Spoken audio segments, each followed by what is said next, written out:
Thank you very much. Thanks for having me. I will kick right off just to introduce a bit of my background. As Adrian so kindly said, this is the second time here, so thanks for having me back. Obviously, I didn't say anything too controversial, so hopefully I'll push the envelope a little bit more tonight. Digital director at ADP, kind of responsible for outlining our digital strategy and then delivering on it, which is the harder bit. Yes, RABA convened what they called an expert advisory group on data, computation, and AI. So they kind of lumped AI along with their kind of data and computational design arm. And the expert advisory group exists to inform and steer the council's decisions on things, because they know that they are not the world's expert on all of these things, and they, in their wisdom, put me in charge of the ethics and practice work stream. So thankfully, this kind of means that I've had a little bit of time to think about some of the questions, not just about machine learning from a technical point of view, which I will talk about, but also what its impact on practice really is and what the research actually tells us about how that works. Some recent publications. So the 2025 REBA AI report contains a chapter written by me all about how you write a practice AI policy, which I won't go into huge amounts of detail tonight because I think probably you'd be asleep before 6 o'clock.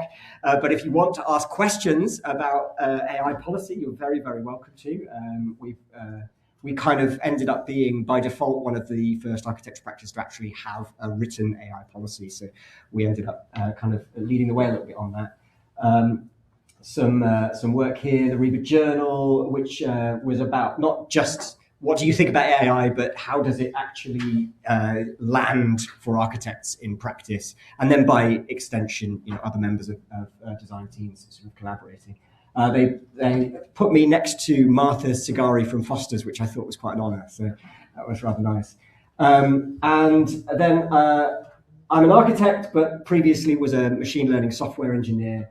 And I worked in the finance and healthcare sectors, which are heavily data-driven. So this is a kind of topic that I'm very happy to talk about for hours and hours and hours. But what I've effectively tried to do this evening is to condense what's usually a kind of an hour-long, maybe even 2-hour-long session that I would do either with industry or with students into kind of a half-hour whiz through what we need to know on the AI landscape, especially in terms of where we are right now, so that we can make good practice decisions. That's kind of basically what we're trying to aim for. By the way, I don't think I've met anyone else who's actually done things the way round that I've done it. Some of you in the room might be eyeing up the opposite of my career trajectory, which is to train in engineering or construction and then make the leap to the much better paid world of software engineering. I don't heartily recommend doing it the other way around if you care about your wallet, but I do enjoy architecture a lot more. So that's why I said I'm a recovering machine learning software engineer. And I lecture here at Brookes on the undergrad and the postgraduate course. So in fact, I was here this morning lecturing some second years about digital computational design. So there are 2 ways to ask a question tonight. The first is to just wave a hand and interrupt me. I'm very happy for that to happen. The second way is there'll be QR codes scattered across this presentation. What I found is usually I'll be referencing some online resource that I think would be useful or interesting for you to read later. And what tends to happen is if I just put the link at the bottom of the slide, well, no one can click on it. But there'll be QR codes everywhere. That QR code takes you to a Mentimeter page. And the whole way across this evening, you can type in a question. And then at the end, we'll make sure there's enough time to get through as many of those questions as we can. So if you don't want to shout out or take the mic at the end, you can ask a question that way. I will leave that on the screen for just a second or two if you want to take part in that way. So a quick outline for the next sort of 30 minutes or so. A lesson from the 1980s. And I want to make the point that where we are today, none of it's really new. I'm going to spend a little bit of time actually going I'm going to hesitate to say technical, but I want you to have the words and the understanding to navigate technically what's going on when people talk about AI today. Like what is it that they're actually talking about? What are LLMs? What's this thing called ChatGPT? How does it work sort of under the hood? We're not going to go into the details of exactly how it works because it would be very boring, but enough to understand what it can and can't do is basically where I want to get us tonight. Some issues with the technology as it stands today, and then to talk about what it's like to try and test a lot of these tools and technologies in real world practice. And we'll come back to that lesson from the 1980s at the end and sort of try and land things in a way that makes a bit of sense. So I want to start by saying none of this is new. This is the first recorded use of the word or the phrase artificial intelligence. It's from 1956, and you probably can't read this. I wonder if I can zoom in. In 1956, at Dartmouth College, the study is to proceed on the basis of the conjecture that every aspect of learning or any other feature of intelligence can, in principle, be so precisely described that a machine can be made to simulate it. 1956 computers, by the way, were just a huge hunk of valves. You wouldn't be able to fit one in this room. And they weren't very good at that. An attempt will be made to find out how to make machines use language, form abstractions and concepts, solve kinds of problems now reserved for humans, and improve themselves. We think that a significant advance can be made in one or more of these problems if a carefully selected group of clever scientists work on it together for a summer. They think that by 1957, they will have a computer that can think like a human. It's obvious to them because they're on the birth of something amazing. And it's not true. It's never been true, unfortunately, in the 75 years since then, or 70 years since then. We have never had that breakthrough where suddenly the computer becomes sentient or becomes able to do everything a human can do. And what I want to do is kind of draw your attention to this story from the 1980s and 1990s. And this is General Motors versus Toyota. In the 1980s and 1990s, General Motors are making cars in America, and Toyota are making cars in Japan. And I think his name is Roger Smith. Yes.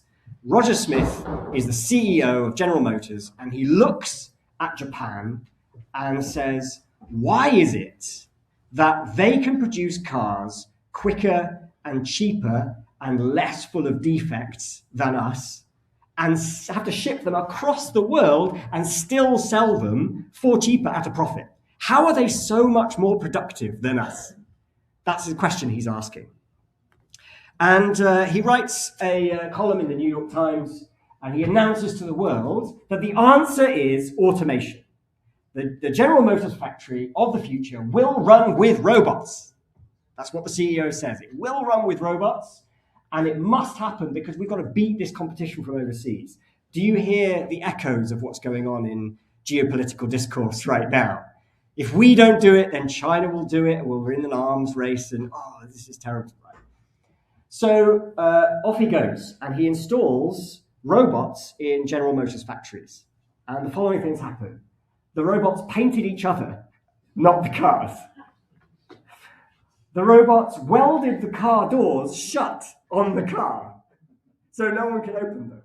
And then what the workers had to do was they had to wheel the cars over to another factory and undo the bad work that the robots had done.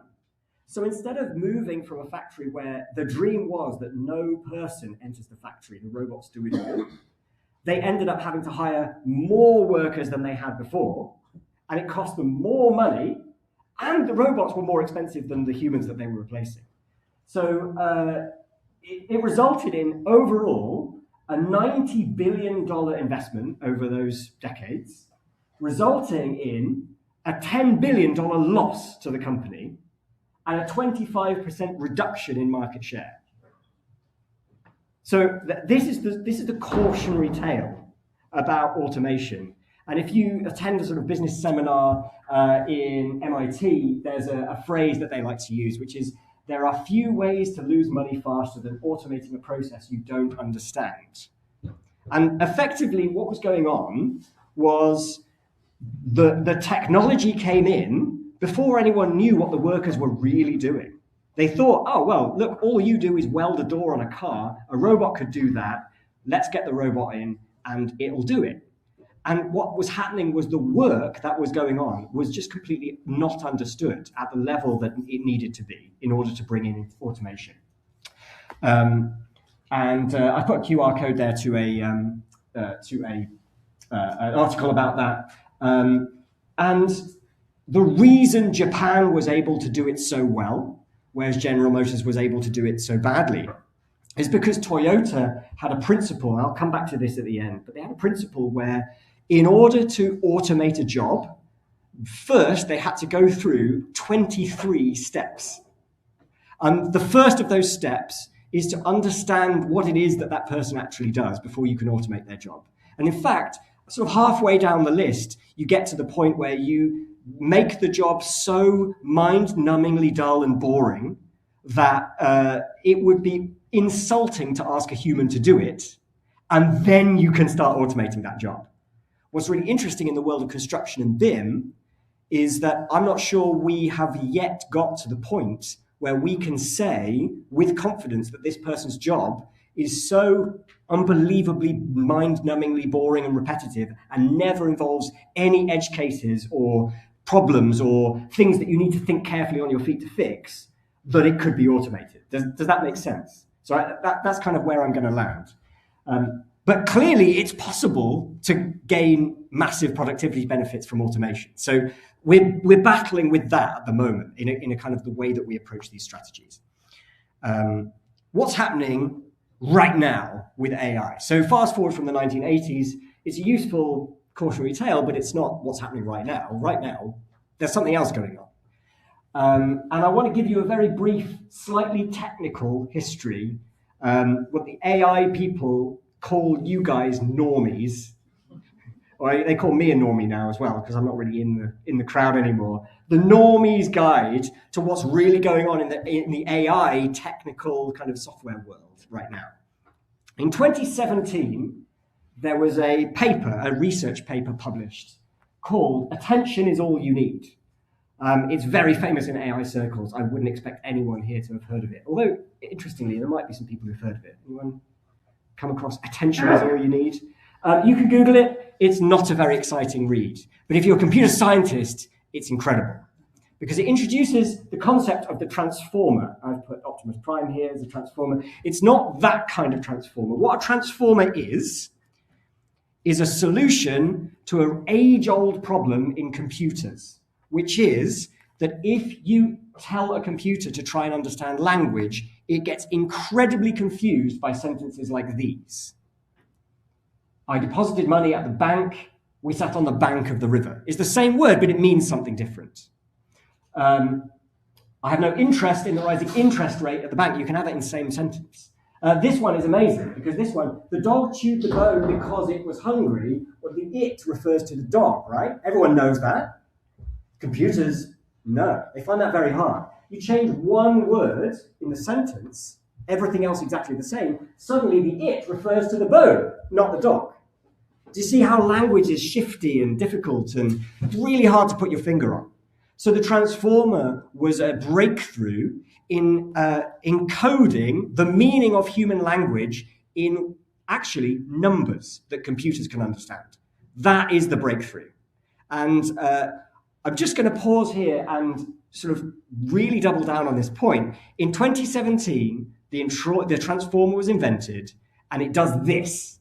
It makes computers able to understand the meaning of language even through the sort of shiftiness of speech and text. And that is the world we live in. That is the technical breakthrough that we are now in. There's no hidden extra piece of development that's really come on, apart from, and this is kind of where it really starts to ramp up, apart from then the next ingredient, which is you feed these things, these transformer models, more and more and more and more data. And at the beginning, people who worked in things like machine learning and translation, machine translation, like Google Translate, this is why this comes from Google. The research comes from Google, because Google Translate were trying to make Google better at translating French to English, with keeping the meaning of these sentences.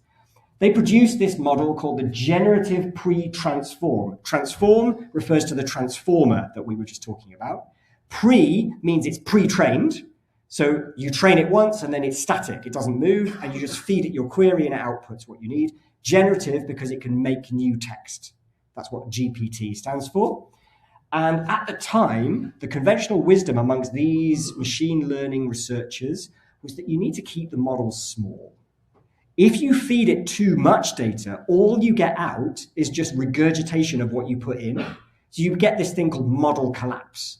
It's very technical, but basically, everyone expected that this is kind of a nice toy to play with when you're translating from English to French, but it doesn't really have anything to give the world. Then OpenAI came along. And OpenAI in 2019 decided to test the hypothesis that if you give it more data, does it really collapse, or maybe it gets better? I don't know. Let's try. So what they did was, instead of giving it 4 gigabytes of text, they gave it 40 gigabytes of text to train. So they kind of 10 times the amount of data they put in this model. And surprisingly, to everyone's surprise, instead of getting worse, which is what everyone thought would happen, it got better at making text that felt and seemed real and human. It's got better at making sentences that a human would really say. And then they released a paper in 2020 called Scaling Laws for Neural Language Models. Basically what they said was, we found an exponential relationship between the amount of data you give this model and how intelligent seeming the output words are from this model.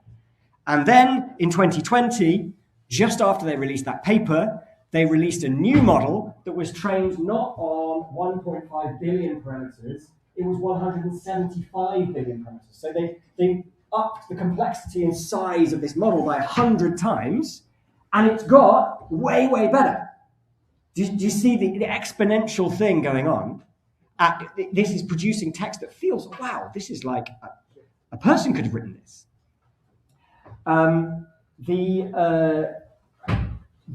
What was so amazing as well is that this came out and it fitted exactly on the curve that they predicted it would.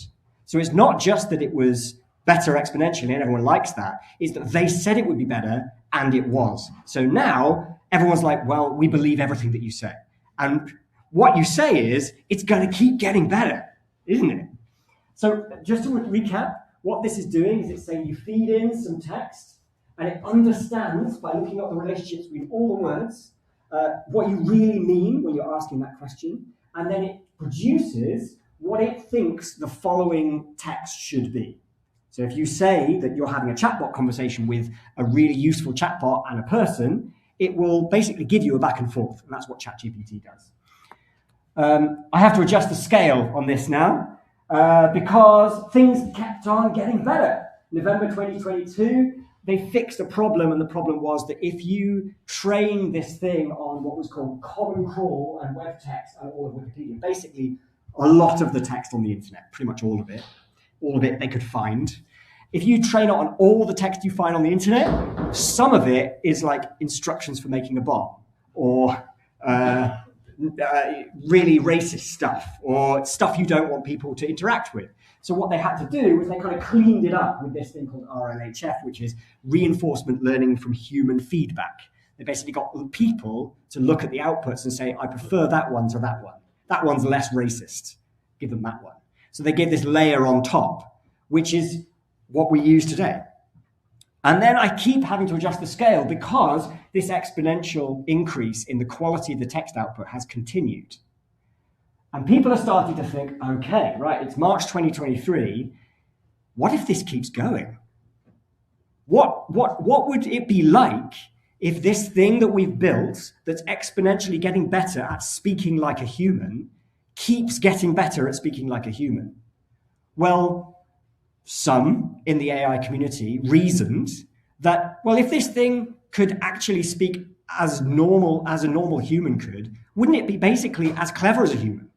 Like, wouldn't that be a reasonable thing to expect? And so they're GPT-4, and they say, listen, if we keep going like this, by about GPT-6 or 7, we should have something that's as good as a human brain.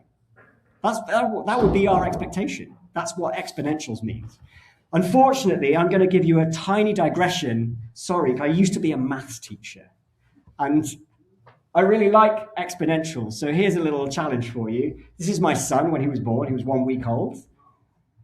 This is him after 3 months. And you can see he's got the same toy turtle in the corner of the picture, which means that you can resize him so that he's the same size in both pictures, right? And then you can do a little analysis and say, well, after 1 week he's this big, after 3 months he's this big. He's kind of doubled in size in 3 months. That's an exponential relationship, right? So he's now 4.5, nearly 5. How big do you think he is if he keeps doubling every 3 months? I'll give you a clue. Here's Oxford. Any guesses? He's this big. His head is in Oxford, but his foot is in London.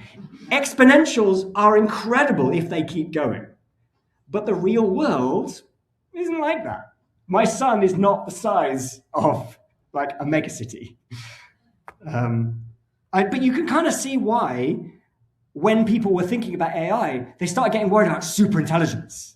Yeah, that was a thing a couple of years ago. People are not saying it so much now. The reason is to come. But they were like, well, what would it be like to have an intelligence that's like that? It's not just as good as a human, but way better. It keeps going better and better and better. So anyway, here we are. People are getting crazy. The money involved is absolutely astounding. And they're expecting this human brain over here. And the human brain is it can do everything that a human person can do, but specifically it can do everything that a human worker can do. If all you do every day is sit at the computer, suddenly your job is at risk, right? That's the narrative that we're hearing at the moment. GPT-5 came out, and everyone, me included, had a mixture of emotions. Because the first thing that everyone noticed was it didn't lie on this exponential curve anymore. It started to plateau. It started to be basically the same as GPT-4. And if you're familiar with how exponentials work, you're kind of expecting that as well, right? You're kind of expecting it not to be a £1 trillion baby. You're kind of expecting it to sort of flatten out. And despite being trained on, look at this progression here: 1.5 billion parameters, 175 billion, so we've got 100 times bigger. Then this guy, 1.76 trillion parameters. We've got 1,000 times more complex. And now GPT-5, they haven't even released how many parameters this thing has. I think because it's a meaningless number now. But it's not exponentially better. And so I know I've spent 10 minutes on this, and it's been a little bit technical, but I want you to kind of understand this is where we are in this moment of AI research. And there's one technology and there's one idea, which is just feed it more data, make it bigger. I don't know, the difficulty with making predictions about the future is that, it becomes very political. But I personally was not surprised when GPT-5 was a flattening out of this, because effectively you've already trained it on all the text you can find. There's no more. There's no more you can give it to make it more clever. Now, I've spent a lot of time talking about text. And the reason I've spent time talking about text is because the text model is a thing that underlies all the other stuff. So if you're an architect like me, you got very, very excited when these models could not just generate text, they could generate images. And if you've ever stopped and wondered, it's quite a helpful little thought experiment, why is it that we prompt the image generation with text?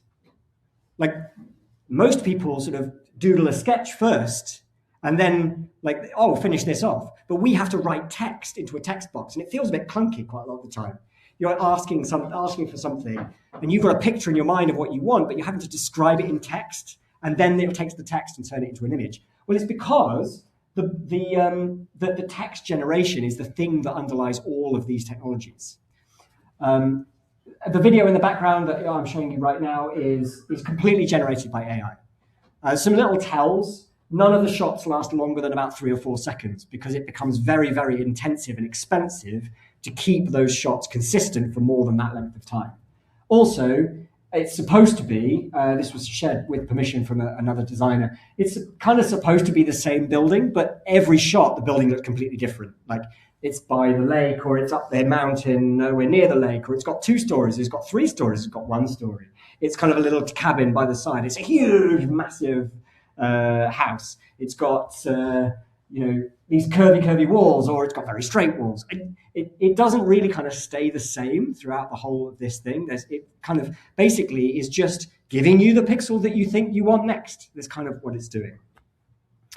I could talk more about that, but I want to try and get us to some of the practical things.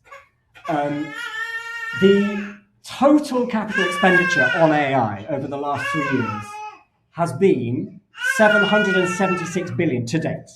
And there's planned another, probably it'll take us to 1.5 trillion easily over the next year or two.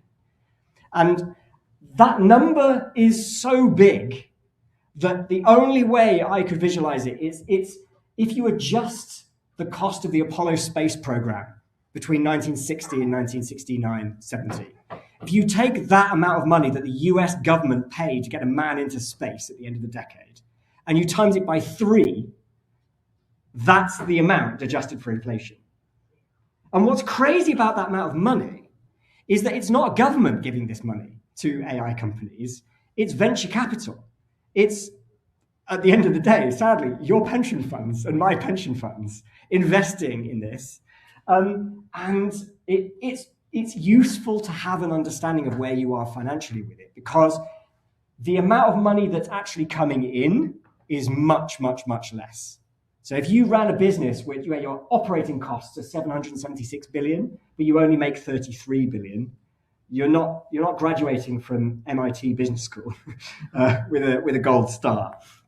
So I think one of the biggest questions that is yet to be really nailed down is when you are presented with a question like, shall we pay money for an OpenAI subscription, or shall we pay money to Copilot or whatever? You're not probably thinking about that money as £30 a month for you. It actually costs Microsoft and OpenAI hundreds. So they're operating at this huge loss at the moment. At some point, that's going to equal out. And one of 2 things is going to happen. The bubble's going to burst, and we're going to have another crypto thing. And we'll all think back on this moment in the same way that we were talking about blockchain 10 years ago. Or the cost to us is going to skyrocket because it needs to be in line with what it actually costs to run these models.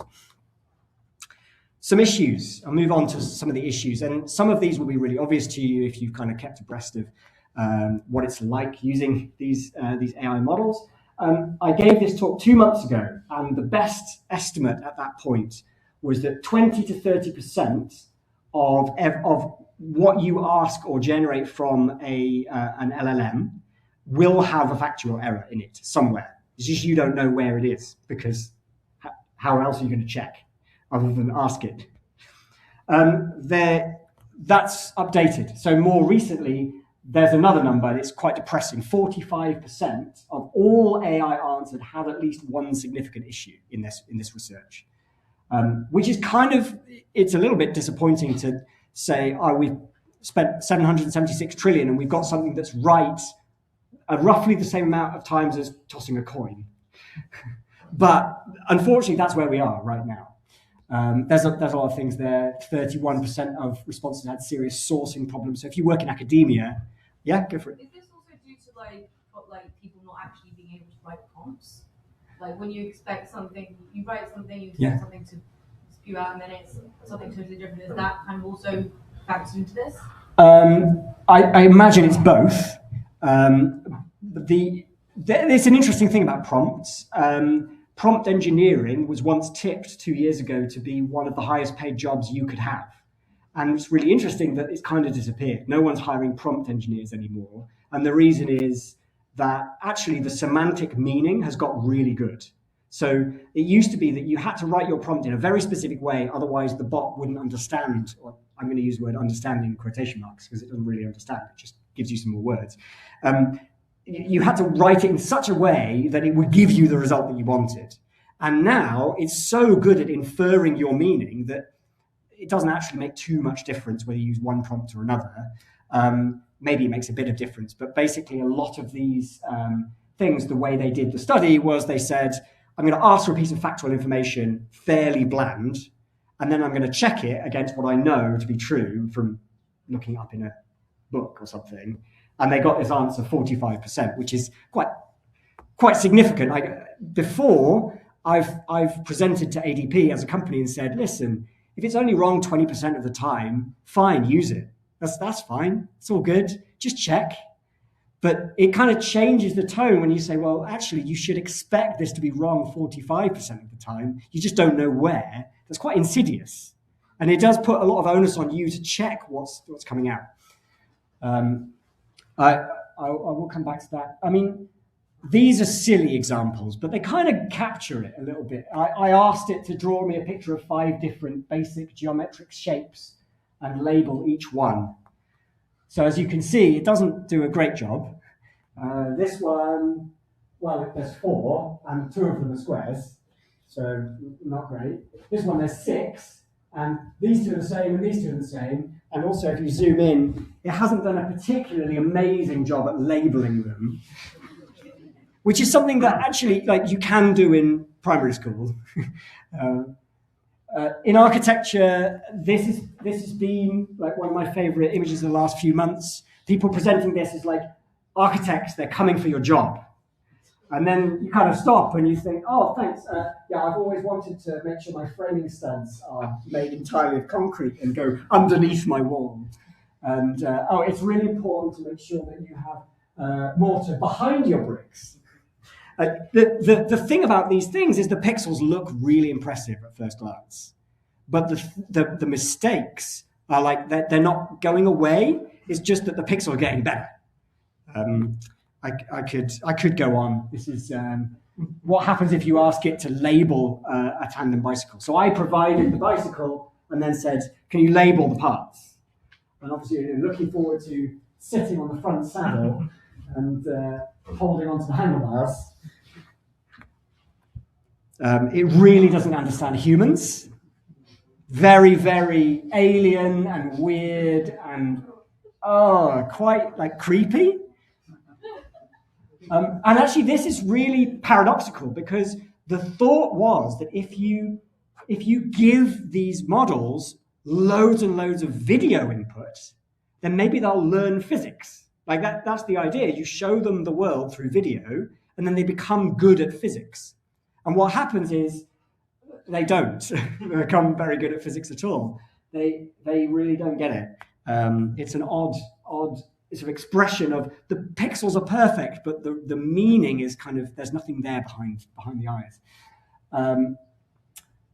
I think I alluded to this in my last talk, but architecture-specific AI tools really fall into 2 categories. One is using the new transformer architecture. So this is all about using these transformer models that can turn text into an image based on pixels, right? And they can produce things that look like a floor plan. They look really good like a floor plan, but at the end of the day, they look like a floor plan. They're not actually floor plans. On the right-hand side, though, because there's a lot of interest in AI and machine learning at the moment, what's happening is people are rediscovering algorithms that existed in the 70s and 80s, and then saying, well, let's just package them up as AI.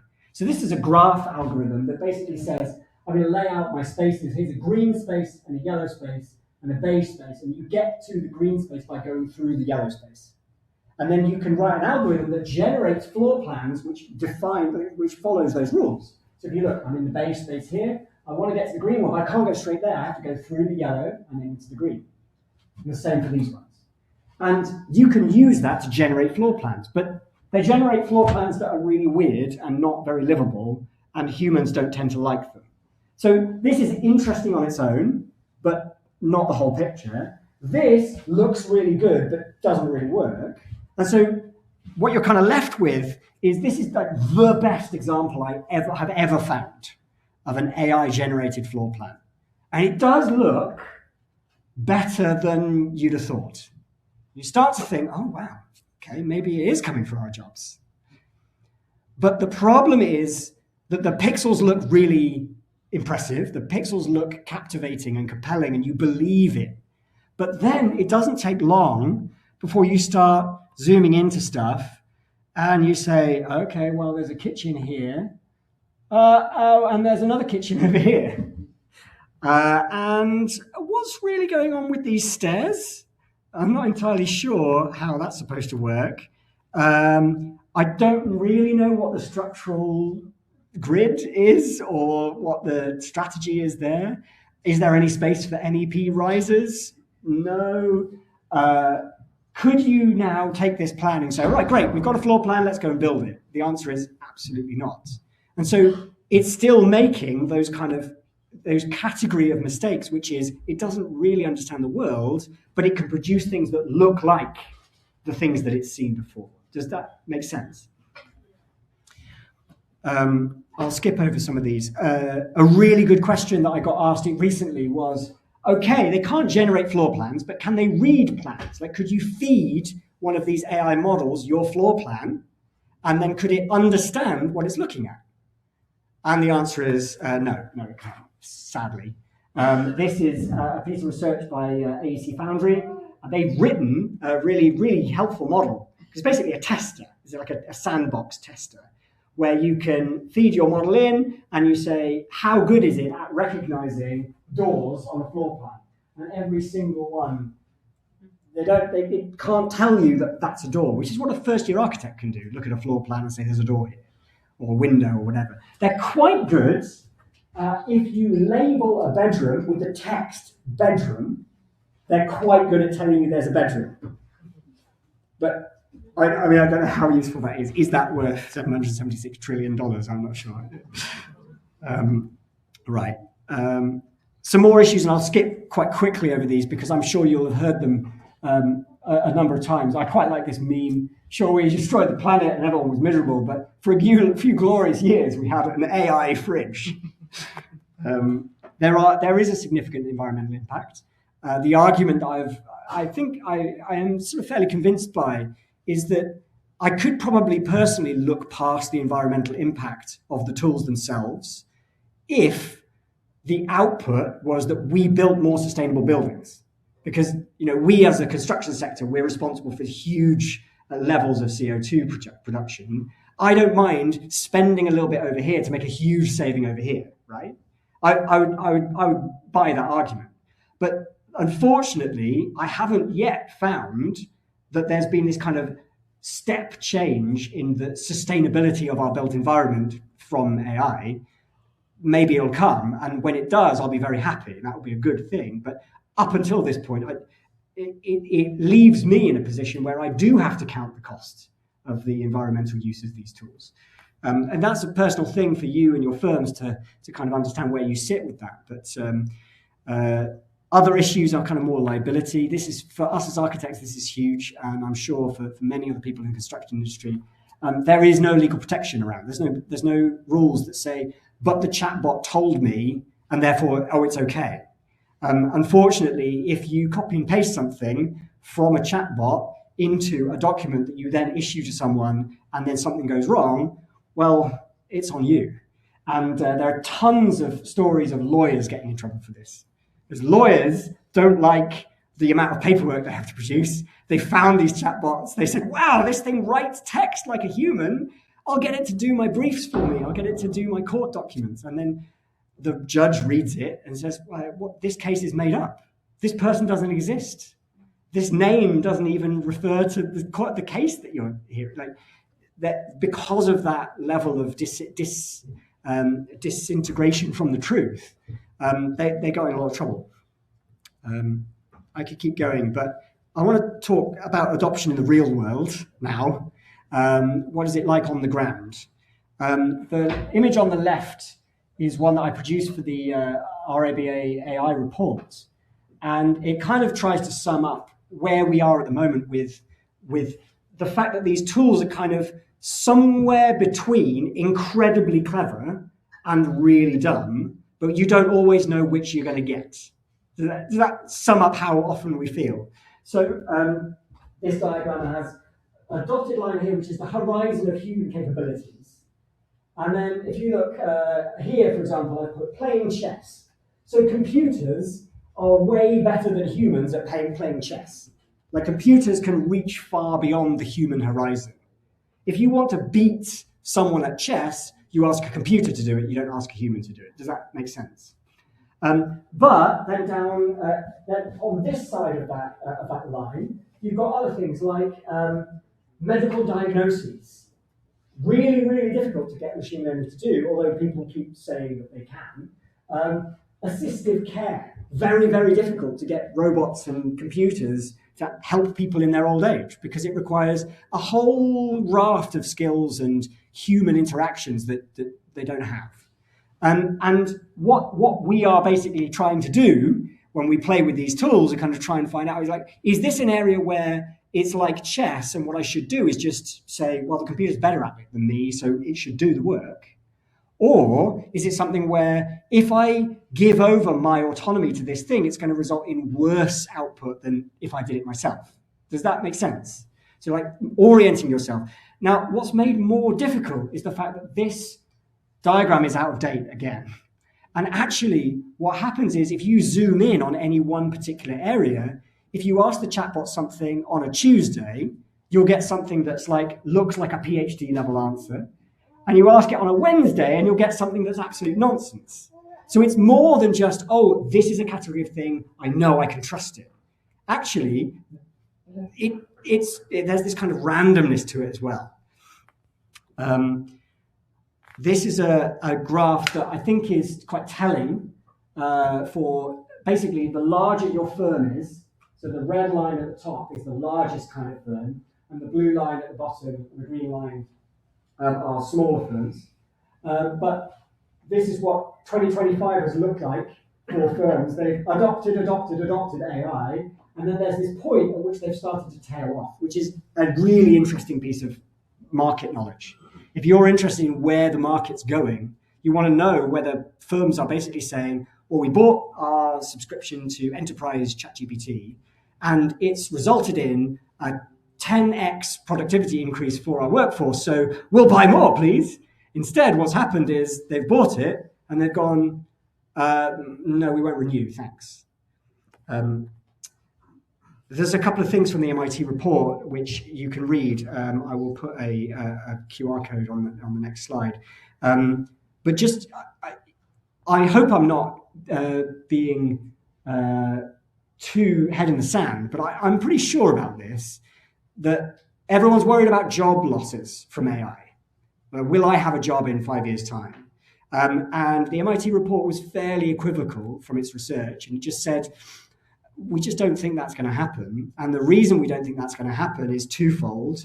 That limited layoffs in areas not already affected by the specific ways these LLMs will work, but also the main reason why I think today Amazon announced 16,000 layoffs. And they said, oh, it's so that we can focus sharply on AI. What they mean is we spent the years after COVID overhiring and overspending, and we need to correct. And this is a much better story to tell our shareholders than we spent too much money for the last 5 years and we need to correct our hiring. And in fact, if you look at tech hiring, there are 5-year cycles going back into the 90s. We're in one of those cycles, it's just people have put 2 and 2 together. This is a really key one. Is generative AI really transforming all businesses? The MIT researchers looked at businesses in the States, so, fairly representative, I hope. They found that 95% of all businesses deploying AI systems saw 0 or negative return on investment, which is a staggeringly high number. And this is something that was promised, right? There's a quote there, and there's a QR code to the MIT report that you're very welcome to read. It's quite an easy read, actually. And I kind of want to make another point here, which is that even if all of the promises came true, right? Let's just put the research aside and say, let's say you're in that 5% of magical businesses where you do see an output, you do see a productivity gain, and it's going great. What's the next thing you think is going to happen? Any suggestions from the floor? You're in a business that is seeing 40% increase in productivity from AI. What's the next conversation you have? Yeah. How much staff do you actually need? How much staff do you need? Not the first question that people ask. Why is it increasing by 40%? Yeah, who's asking? Yeah. Well, I guess the people who bought the AI. The company themselves. The company. Oh, what? Why? I don't think they ask that question. I think they're saying, "Hey, this is great." Yeah, should it? Maybe, I don't know. There's a really key next question that happens. Yeah. Are they going to up the prices a bit more expensive? Boom.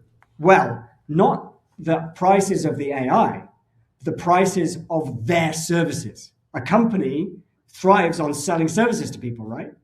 So this is PricewaterhouseCoopers, one of the big 4 consulting firms, and they bragged for 2 years about how AI made them more efficient. And to be fair, they had done quite a good job of integrating AI into some of their systems, and they had their own machine learning algorithms that were working on proprietary data, and they did really clever things, and they streamlined a lot of their processes. They did the Toyota thing, not the GM thing, right? They had really good processes. But the first thing that happened was their clients said, "Are you going to reduce your fees then?" Which, for me, in the architecture world, I'm terrified of. I don't want to have a conversation with my client where they say, "I'm not paying you as much."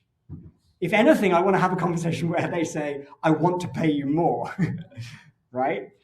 So there's this really interesting sort of market thing going on where everyone knows, if you're bragging about AI, everyone knows it, including your customers, and then they'll come to you and say, "Well, why aren't we getting some of the benefits?" If you are on, just raise a hand if you're on the hellscape that is LinkedIn. Yes, yeah. Does this phrase FOMO mean anything to you if you're on LinkedIn? Yeah, fear of missing out. Most people posting things on LinkedIn are trying to get you to feel quite a deep emotion. And that deep emotion, especially if you're a British man like me, not really used to emotions, I tend to think,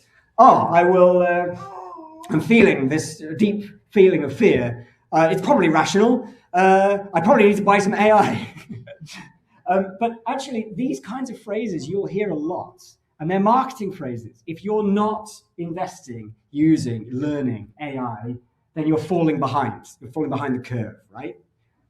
And what's really interesting is that the research doesn't actually bear that out. If you are behind the curve, if you're in the company that hasn't deployed an AI system into their organization, you're not in that subset of companies where 95% of them are losing money. So if anything, you're doing better. I just want to sort of raise a hand for ADP because this is very counterproductive, but I'm the digital director, I'm in charge of the digital strategy, and everyone expected me to say, we're going to be an AI company, we're going to use AI, it's going to be great. And actually, I'll come to what our priorities are for the next few years, but we didn't spend any money with ChatGPT, Copilot. We decided not to. We said, let's wait, let's let everyone else make some mistakes, and then we'll see whether it works or not, and if it does, then we'll buy it. And we waited, and everyone else learned some hard lessons, and now we're probably quizzing, I don't know, probably missed out on some links maybe or something. But I suppose I want to sort of make it really clear that research and marketing don't always match up. So if you are right now feeling fear that you're behind the curve, it's okay. You're supposed to feel that fear, and you're supposed to say, all right, well, what do I do with it? Well, you do a few things. I'm going to jump forward because I'm aware of time. I might come back to this example in just a second. To come back to the original slide where I said there's GM on one side and there's Toyota on the other. And GM looks at Toyota and says, look, they are seeing all these efficiencies. They're seeing incredible productivity gains. We need some of their robots because they're using robots. Let's put the robots in. This is what Toyota's head of manufacturing said. He came up with 23 stages of intelligent automation. So intelligent automation, actually, the first kind of 17 of those 23 stages are nothing to do with mechanical or digital automation at all. What they are is saying, understand the work deeply. And that isn't just understand what someone does or what their role is in a company or what it is that they produce. It's understanding everything that they do on a deep level. It means literally following them around at work. This is what Toyota do. So they have a guy and his job is, I don't know, screwing wheels on the car. And he's got his pneumatic gun and he's got his bolts, and he's got his wheels, and they say, right, so tell me what you do.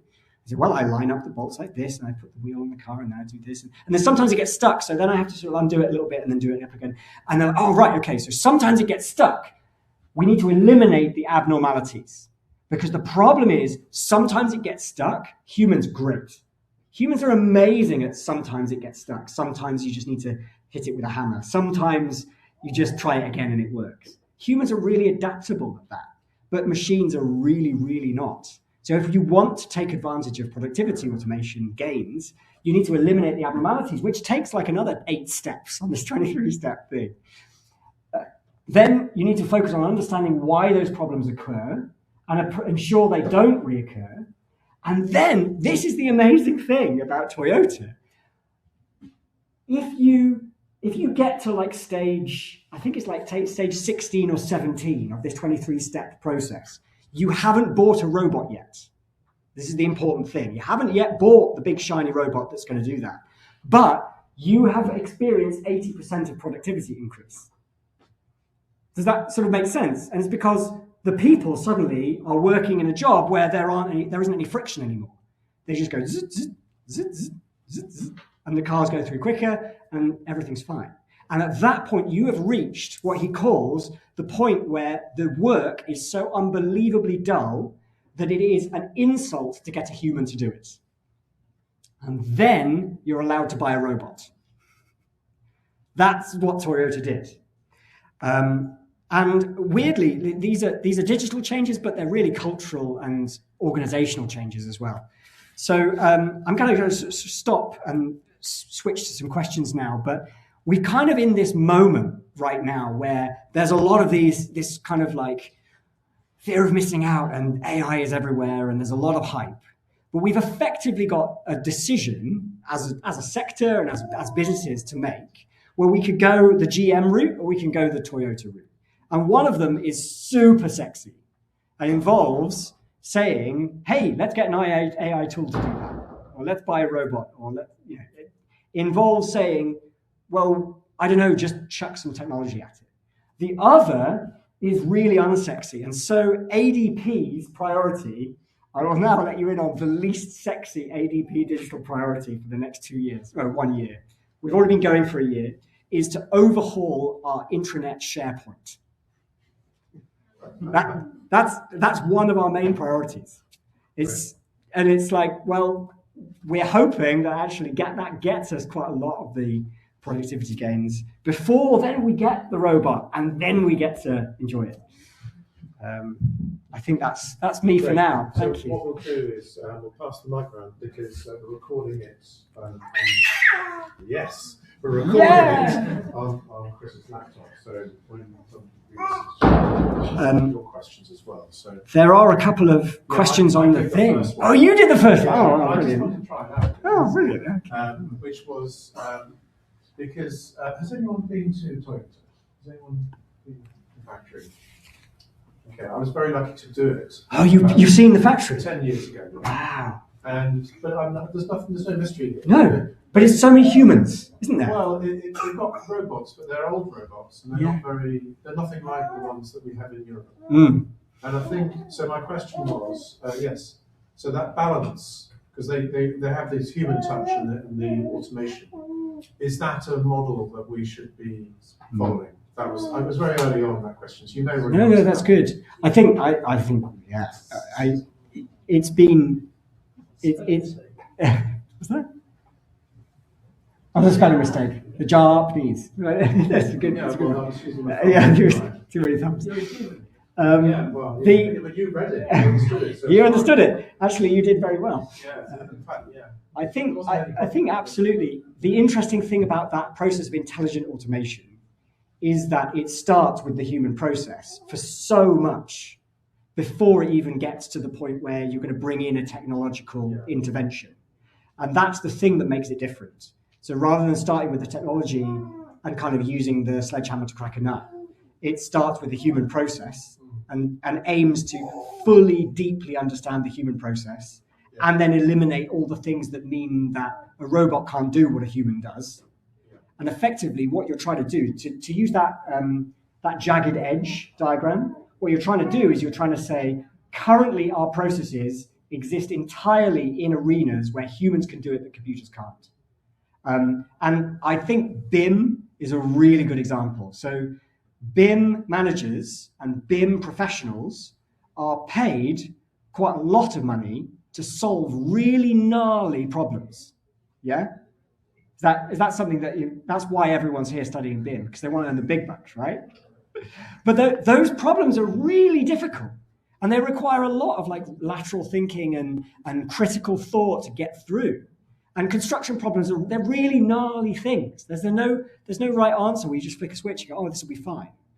And so they're firmly in that category of things where humans are way better at doing it than a robot or a computer is.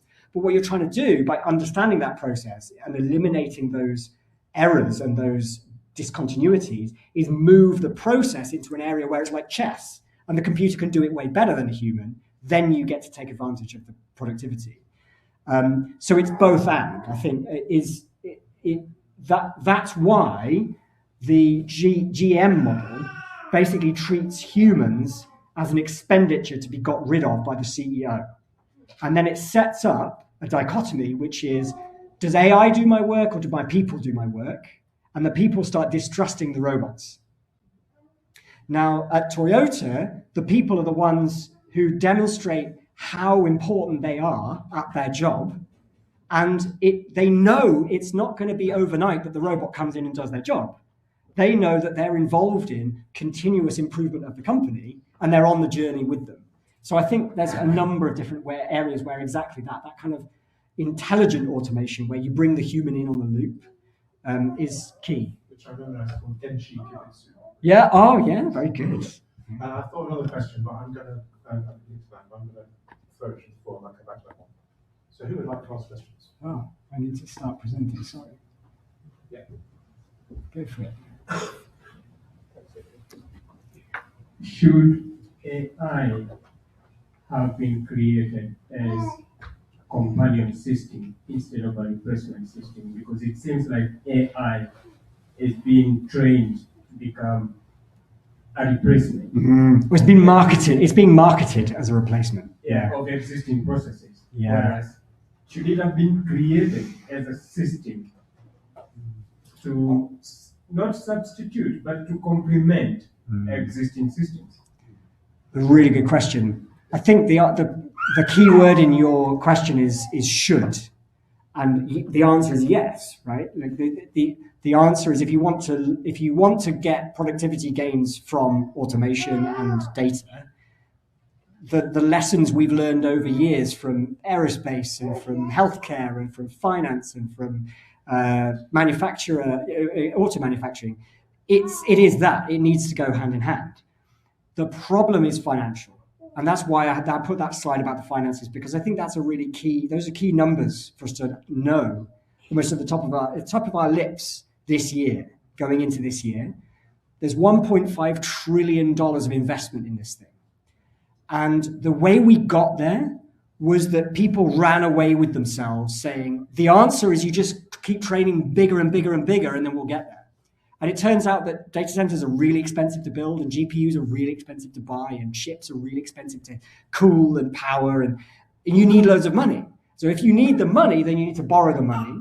And if you need to borrow $1.5 trillion, the only thing you're left with to then say, how are we now going to make a profit, is to say to the market, not, we have produced a companion for your workforce, because that's not worth $1.5 trillion. Because a company hearing, I've produced a companion for your workforce, thinks, well, I still have to pay them though. And the only way a company gets valued at, that kind of level is by saying, we've got a product that will replace your workforce. And that's why the marketing is trying to tread this really fine line between CEOs want to be told you can fire all your workers and you can still make money. And workers want to be told, oh, don't worry too much. It's okay. Work with the AI. So I think the companion thing, it's a really hard balance. And a lot of it is marketing around this money, and no one really knows how the house of cards is going to stack at the end of that money side. So it's worth keeping an eye on. Shall I switch to another question here? Okay. Does AI use a lot of energy? If so, how is it affecting the environment? What are the measures that must be taken to mitigate or eliminate the effect? Really good question. Some facts off the top of my head. When you train, it's called the generative pre-transform. The pre means that it's trained on just tons and tons of GPUs in a data center, and that produces this kind of static model that sits there and then gets hit with queries. And so what you have in AI is you have training costs and inference costs, usually in terms of power. So how many megawatts or gigawatts it uses to train it, and how much it uses to actually respond when you query it. It takes the same amount of power to train one of these models as San Francisco's total energy usage for 3 days. So one training of these models, and there are obviously thousands and thousands of them, yes, the power usage is off the scale. However, I think I alluded to this, the environmental effects, you need to kind of see them in the context of, well, is it having any good somewhere over here? And I'm still waiting. I'd love there to be more good that comes from it, rather than just waste all the water, waste all the power. I think the other thing is there's been a lot of talk recently about how much more efficient the models are now than they were 2 years ago. So the argument is, yes, GPT-5 is kind of as good as GPT-4, it's flattening out, but it doesn't use as much power. So it's more efficient at running. And that's a good argument. The problem is it's not true, because per token, per word, it doesn't use as much power. But when you query GPT-5, it uses about 200 times the number of tokens that GPT-4 used. So what happens is, per token, the costs are lower, but overall, the costs are higher. So they're kind of doing these weird accounting things to make it seem like it's getting more efficient, but actually, it's not really. So yeah, the environmental side is a significant part, and I fully support within ADP a personal choice, kind of a little bit like vegetarianism or veganism, that people can choose, if they want to not engage with large language models. They're not forced on anyone because of environmental concerns, in the same way that people can choose not to eat meat. That's kind of up to them. I think it's worth seeing it in the round, in terms of, well, the rest of our industry is pumping out a huge amount of pollution, so let's deal with the big ones. But yeah, certainly it's a concern. If people start relying on AI for health, are there any other questions in the room? I'm sorry. Yeah.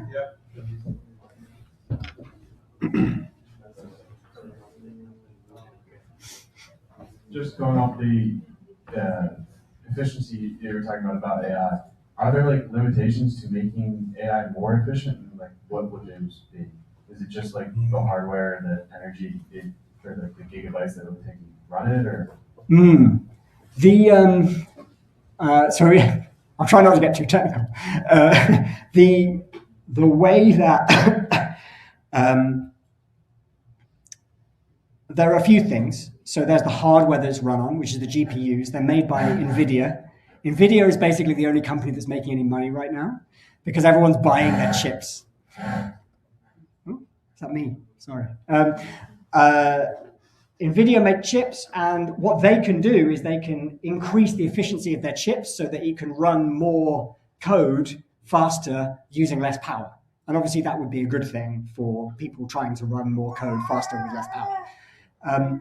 The flip side of it is that the way that the engineers write the code is that they are finding that they can do things quite sneakily, like they can kind of ignore whole swathes of calculation that they used to try and do because they thought it was needed. And then they found that if they just ignore it and don't do it, it still performs pretty well. Because no one really understands a lot of the linear algebra that's going on inside these models. Like, where does this intelligence live? And the answer is, well, there's no intelligence. It just gives you more text back. But it turns out, and this is what DeepSeek did in China. So DeepSeek produced this model, and the thing that was amazing about it was that it was as good as ChatGPT 4, but it used like a quarter of the power. And the reason is the researchers just basically took a whole load of code that they used in the training process of ChatGPT, and they just binned it. They said, let's try not doing that. And then the output was like nearly the same. And it's a little bit like, it's not the same, but it's a little bit like if you meet someone who's been in like a car accident and they had like a chunk of their brain removed, but they're just absolutely fine. They're just, that stuff wasn't really doing anything, so we didn't need it, so we got rid of it. And that people are doing that more, but the demands on what people are querying have gone up. So if you try and make it write code for you, it doesn't use the number of tokens that equals the number of words of code that's output. It uses a lot more tokens than that in order to produce that. So it's a kind of, there's a round race going on in terms of that. Can you define what you mean by token? Yeah. Well, the simplest way to think about it is a token is a word. Okay. That's where, those sentences where they were like, the bone was delicious or whatever. Bone is like a word, and that's a token. And what they do, the models turn that into a number. So you get like bone is number 16,722, but then like bat is number 32,000, whatever. But then there's another word, bat, which means baseball bat rather than bat the animal, and that's number 4,329. So like you just turn the words into these numbers, and then the numbers are part of this huge array of linear algebra that's just arithmetic, basically. And what comes out is human speech. And that is the amazing thing. Like, it's incredible that this works. But because I'm sort of going off on a tangent now, but I think this is a really interesting point just from a human perspective, right? The only things we have ever experienced that can talk to us with language are other humans. And they have brains that think. Like if I have a conversation with Adrian, I assume that he is thinking in his mind, and then his response is a result of his thoughts. So I can assume that his words correlate with his thoughts, and then I can respond, and our brains can meet. We can have a meeting of minds, But the large language model fools us into thinking there must be a brain behind it, because the only other thing that's ever produced language are brains, except there is no brain. There's nothing behind it. It's just arithmetic that says these are the words that come next. And what's incredible is that feels human at all. It's amazing. I think the difficulty is that worth 700 trillion? I don't know, 700 billion, I'm not sure. Probably time for a couple more questions. Yeah. But how can AI play chess better than a human? But can you get basic questions incorrect 45% of the time? Really good. This is a really good question. This is the jagged frontier, right? The quick answer is the AI that plays chess is not the same as the AI that you talk to online. So the machine learning algorithm that's really good at chess is trained only on chess. It's really specific and it's incredible at it. And so one of the things that has been talked about over and over and over again, especially within the construction world, is, look, we're kind of surrounded by these AI bots, but they're general. They answer any question you ask. They're just really eager to please, and they'll draw you a picture of a chicken just as equally as they'll draw you a floor plan or an MEP plan or a structural grid or whatever. But the chess bots got good by playing chess, by having data sets that were very, very specific. And chess bots can't make you a cup of tea or tell you what you should do with your love life. But they're really good at chess. So the answer there is we've moved from an era where the chess bot was the thing that was good at chess. And if you wanted a bot that was really good at Go, which is what AlphaGo is, Google's Go machine, they had to make a different one that was really good at Go. And then you had to make a different one that was really good at Monopoly. And every time you got a problem, you've got to come up with a new machine learning algorithm. The era we're in is that everyone is trying to say that there's one model that can do everything, and that it will be this intelligence like a human intelligence that can kind of put its mind to multiple things. And I think we're finding out that that gives you this jagged edge where it's like wrong some of the time and right some of the time, and it's kind of a little bit disconcerting, I suppose. Great. I think Yeah. question here. Go for it. Yeah. You sort of touched on it there, but I was just thinking, you mentioned that it regurgitates lots of words and rearranges pixels. Mm. Can you see it? You've started to touch on it there. Can it be built to design a full building, calculate all the structural loads, arrange the MEP? Is that down the line? Is that coming? Yeah. There's a quote. Really. No. So I think this is the right thing to be asking, right? So I'm going to come back to this. This is one of my favorite articles about AI. It's by a developer called Nikhil Suresh. He's a data scientist. He says, I started working as a data scientist in 2019. This whole article is absolute gold, by the way. He does swear a lot, just be aware. And by 2021, I had realized that while the AI field was large, it was also largely fraudulent. Most of the leaders that I was working with clearly had not gotten as far as reading about it for 30 minutes, despite insisting things like, I don't know, the next 5 years of a 10,000 person non-tech organization should be entirely AI focused. He doesn't pull his punches. But the thing that he puts his finger on is, I don't know if you've ever seen this image, it did the rounds on LinkedIn. And this image was posted on LinkedIn, and then this image was posted on LinkedIn. And that's what you're after, right? Like, wouldn't it be amazing if you could generate an image of a building and say, I like that, now give me everything I need to go and build it. All the planning approvals, all the MEP, just do it. Go on, can't be that hard, can it? And this is like massive FOMO. When you see these two images next to each other, you're like, what's he doing that I'm not? Because I can't get an AI to do this, which is like, look at a picture and then model it in Rhino. I can't get it to do that. Well, unfortunately, neither can he, because any Rhino experts in the room? What are we looking at? What's that? Sorry, say that. It's a command bar in Rhino, yes, but what about it? What do you notice? The text is all wrong. Why is the text wrong? Because the whole picture is AI generated. Right, this is what's going on right now, is that people look at this, and I've got a Revit one as well. I'll show you the Revit one. He says the prompt was, create a fully coordinated BIM model in Revit 3D view of this building with LOD 500. And then he posts that image from that original thing. It looks amazing, right? And you're like, wow, where is this tool where you can feed it an image of a building and it will just generate a BIM model? And the answer is, it doesn't exist.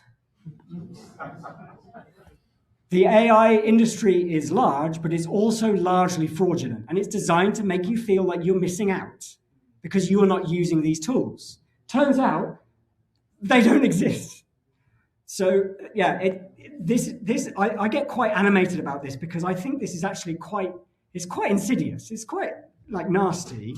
And there's more. Number all the glass panels in this image. Do not forget any of them. And I'm just going to do that.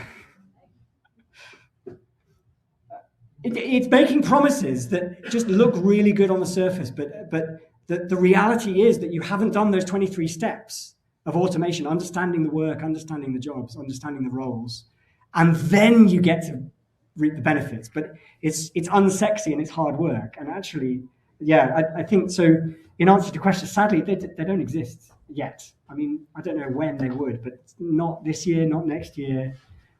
I think your job is safe. That's me. I don't quote me, but we're going to try and finish at 7. So yeah. Time for one more question or one from the screen. I don't know. Yeah, please do. Yes. Okay. Go in, Holden. Referring to the plans you shared earlier. Yeah. Do you know what they were created on? This is Nano Banana. Nano Banana. And there are 2 previous ones as well. These ones. Why do you think that it's so bad at putting plans together? And do you think that would improve in the future? Because of all the developments it made in the past 4 years or so? Yeah. So, I mean, the fact that it's got better at producing things that look like floor plans is noteworthy, right? It's certainly better than it was. The interesting thing is that where it fails is in realizing that those plans have a relationship to a real space, which is what architects and designers do, right? When they draw a plan, they're not drawing lines on a page, they're drawing space that you move through, that you experience in 3 dimensions, that you experience with a body, that you inhabit. And what's really fascinating is that the image generation tools have got better at producing higher resolution images, which look cleaner and have less of the kind of weird little fluff that you get. You just have to zoom in closer to see the weird fluff, basically. They get really good at that. But what's interesting is they still make the same mistakes of like not understanding what a kitchen is in a plan, or not understanding what a window or a door is, and why, as an architect, you put a window in a plan because you want light to enter the building. But an AI model, an image model generator, doesn't think window equals light into a building, lovely, you'll be able to have a nice view. It just thinks there's some pixels there that are slightly different to the rest of the pixels. So it doesn't have that kind of, again, it's like you have a conversation with it, you think there's a mind there. You think, oh, well, surely you're clever, you should be able to do this. And it's like there's nothing comes back. So it doesn't have a concept of an idea of what the building should be and then produce the output. It just produces output. And sometimes that output looks like what you want it to, and sometimes it doesn't. So just that logic in space is not quite... Yeah, which is, I mean, the one interesting thing is so there are companies where they're taking the algorithms from the 70s and 80s, and they're taking the AI stuff from today, and they're trying to sort of mash them together. I didn't show you this. This is here. This is a company called Finch, and they can generate these floor plans, right? But if I just pause the video there, what you notice is the diagrams that they're using to generate the floor plans are the same algorithms from the 70s. So that what they're doing is they're using that algorithmic approach to make floor plans that actually make some sense. And that's what gives you where the doors are and where the walls are and where the windows are and all those kinds of things. And then they have another layer on top, which is the kind of AI stuff. But what's kind of fascinating to me about this is that the output isn't spatially any better than what we got in the 70s and 80s from this kind of mathematical production of space, because it's still constrained by that algorithm. So currently there isn't anything that's put those two together well. I mean, there's an opportunity for someone in the room to delve into the mathematics of this. Good luck. It's very hard, very difficult indeed. Wonderful. Okay. I think that was just brilliant, wasn't it?